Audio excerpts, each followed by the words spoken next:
안녕하세요. 오늘은 이 질문으로 이야기를 시작해 보려고 합니다. 만약에 여러분이 한 번도 보지 못한 사람이 전화로 본인을 믿고 6,500만 원을 입금하라고 하면 어떻게 하시겠습니까? 여러분 아마 말도 안 된다, 미쳤다라고 대답할 것입니다. 그런데 화물 주소면허 시장에서는 그런 일들이 매일 일어나고 있습니다. 사는 사람은 사기당할까봐 불안해하고 파는 사람도 양도서류를 모두 줬는데 입금을 제때 안 해줄까봐 날이 서 있습니다. 그런데 여러분, 이 양 당사자 말고 또 다른 사람이 걱정하고 있다는 것 알고 계십니까? 바로 저 같은 중개인입니다. 이 세 당사자는 모두 불안함이라는 연대를 가지고 있는데요. 이 불안함이 어떻게 안전한 거래를 유도할 수 있는지 그거에 대해서 얘기를 해보려고 합니다. 여러분이 보통 중개라고 하면 중개인이 양도인과 양수인을 연결하고 소개비를 받고 하는 그런 형태를 생각하실 것입니다. 그런데 화물 운송 주선 시장에서는 중개인이 먼저 양도인에게 허가대금을 선납하는 그런 형태로 보통 진행이 됩니다. 왜 이렇게 진행이 될까요? 바로 양도인과 양수인의 입장 차이 때문입니다. 양도인은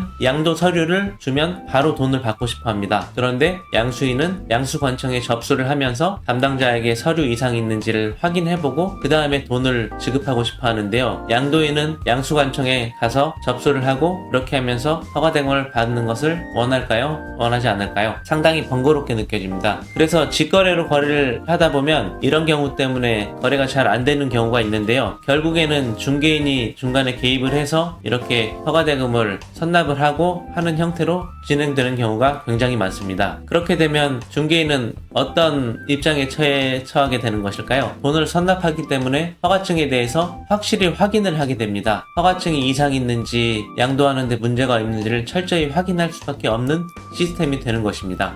그래서 역설적이게도 여러분의 안전은 중개인의 불안함에서 온다고도 할 수 있습니다. 인문학적으로 얘기한다면 이해관계의 일치라고도 할 수 있겠습니다. 중개인이 먼저 돈을 내니까 중개인이 더 먼저 안전을 확인하고 진행할 수밖에 없는 그런 구조인 것입니다. 그래서 여러분들도 중개인을 속고 속이는 그런 관계라고 생각을 하지 마시고 같이 리스크를 함께 헤쳐나가는 그런 관계라고 생각하고 진행을 하시면 좋을 것 같습니다.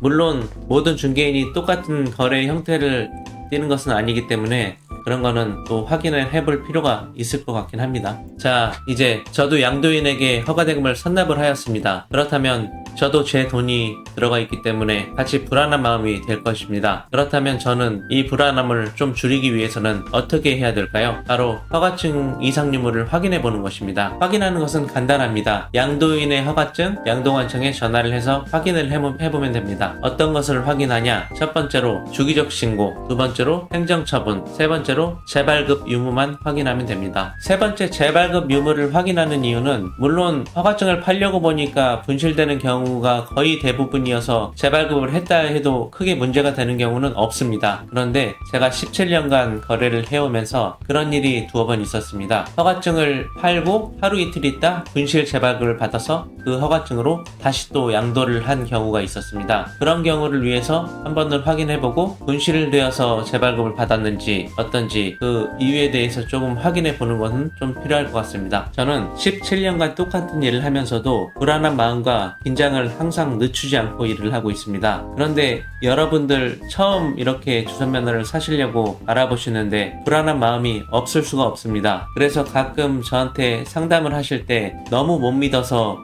얘기를 하시는 걸 보면 마음속으로 답답하면서도 충분히 이해가 갑니다. 그렇지만 저도 똑같이 불안한 마음으로 업무를 하고 있다는 것, 그래서 더 확실히 확인을 하려고 한다는 것, 그것을 알아주셨으면 하는 마음에서 영상을 한번 올려봤습니다. 주선면허의 거래 진행 형태는 굉장히 다양할 텐데요. 앞서 제가 말씀드렸던 선납 시스템, 누군가는 대금을 다 지급하고 진행을 하자고 할 것이고 직거래 형태도 있을 것입니다. 그리고 제가 알 수 없는 거래 형태도 있을 텐데요. 가장 중요한 것은 여러분이 마음 편하게 안전하게 거래할 수 있는 그런 거래를 잘 선택하는 것입니다. 대부분의 거래가 중개인을 통해서 진행이 됩니다. 그렇기 때문에 여러분은 중개인이 사기꾼인지 아닌지 그런 거를 찾기보다는 믿을 만한 사람인지 아닌지를 찾는 게 가장 중요할 것 같습니다.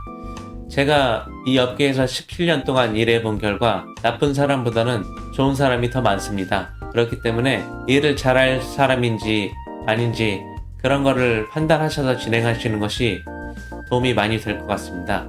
영상이 도움이 많이 되셨으면 좋겠습니다. 감사합니다.